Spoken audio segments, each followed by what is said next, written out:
les interventions qu'il y a eu, en particulier, y compris en introduction, hein, ce qui devient une évidence et sur quoi ce que tout le monde prend conscience, c'est que le numérique est en train d'impacter tous les métiers. C'est-à-dire que après avoir eu cette situation où les métiers du numérique ont eu une progression importante, des modifications très souvent, on a maintenant le fait que le numérique impacte tous les métiers. Benjamin en a parlé tout à l'heure, des métiers vont disparaître, d'autres vont apparaître, certains vont apparaître pour disparaître 2 ans après, et donc il est très clair qu'on ne fera pas le même métier tout au long de sa vie. Ce que vous avez vu tout à l'heure, toutes les interventions qu'il y a eu, ont très bien montré le fait que le numérique est aussi en train d'impacter la formation elle-même, la formation à ces métiers. Mais ce dont je veux vous parler, c'est le fait que, avec le numérique, c'est la manière, le processus même de formation, le processus même d'être dans un métier qui est en train d'être modifié et qui exige d'avoir une approche en tant que groupe d'école de formation ou en tant que responsable RH dans une entreprise, une approche qui est différente. L'idée, c'est quoi? C'est que la formation, comme conséquence du fait que les métiers, on ne fera pas le même métier tout au long de sa vie et les métiers vont changer tout le temps, la conséquence, c'est que la formation à un métier, ça n'est plus un stock qu'on accumule au début de sa vie. Ça, c'est fini. En réalité, c'est un flux permanent. C'est-à-dire qu'on va acquérir des compétences en début de vie. Peut-être que ce ne sera pas nécessaire d'avoir 5 ans après le bac avec des compétences sur tous les sujets, mais de se dire qu'il vaut mieux acquérir des compétences qui vont permettre de rentrer le plus rapidement dans un métier. Et ensuite, pendant qu'on travaille, on va continuer à acquérir des compétences.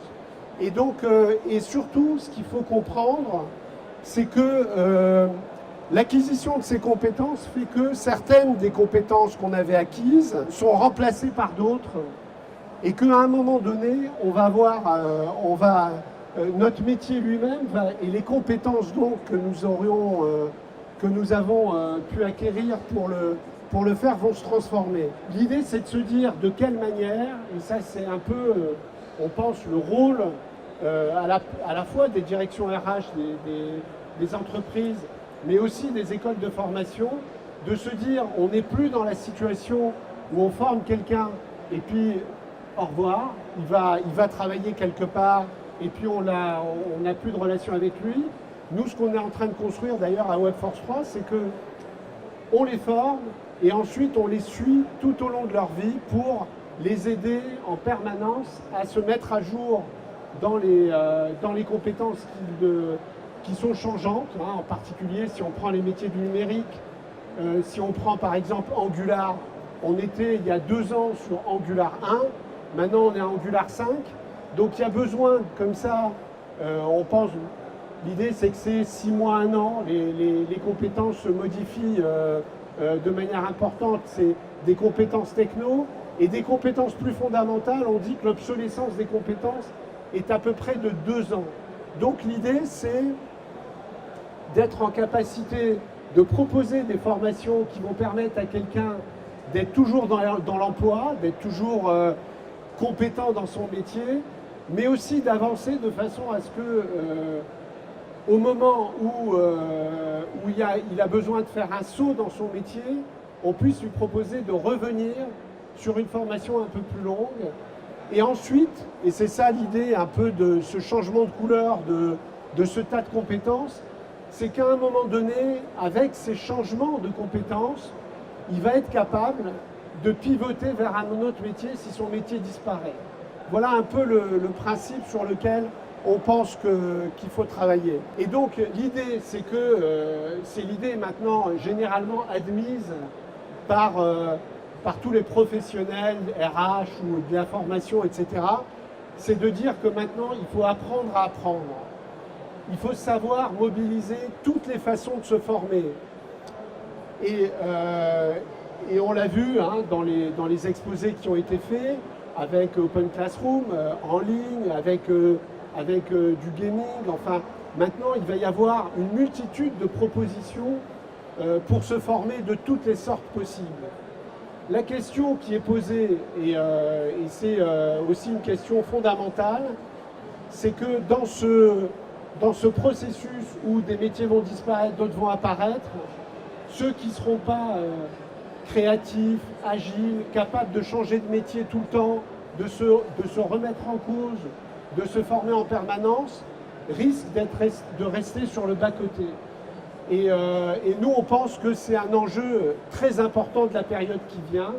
Si on ne veut pas laisser 60-70% de la population sur le bas-côté, il va falloir accompagner. C'est-à-dire, il ne suffit pas de dire « formez-vous en ligne », formez-vous avec du gaming, il y a des multiples façons de former. Il va falloir aussi accompagner.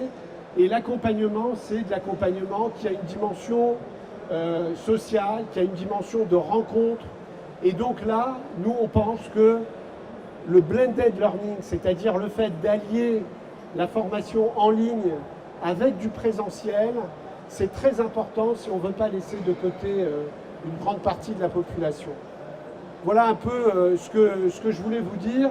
Évidemment, un autre enjeu qui va être très important, et je vais finir là-dessus, c'est que il va falloir, c'est un peu ce qui est en train de se faire sur la question des données en ce moment avec le RGPD, ce que tout le monde est en train de dire, il faut qu'on maîtrise nos datas, qu'on sache qui utilise quoi, qui nous sommes, etc.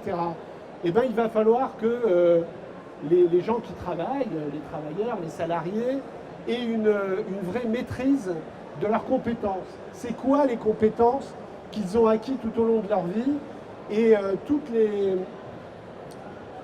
les procédés dont on a pu parler qui permettent, avec la data, de définir les compétences des personnes, c'est très important que ça puisse être maîtrisé par les personnes elles-mêmes, de façon à ce qu'elles sachent les mobiliser pour pouvoir changer de métier à un moment donné. Voilà, et c'est là qu'on a besoin de data et d'adaptative learning. Donc je dirais, ça c'est un peu mon credo toujours, c'est que l'innovation permanente qu'on voit ici à Vivatech, ça veut dire la formation permanente.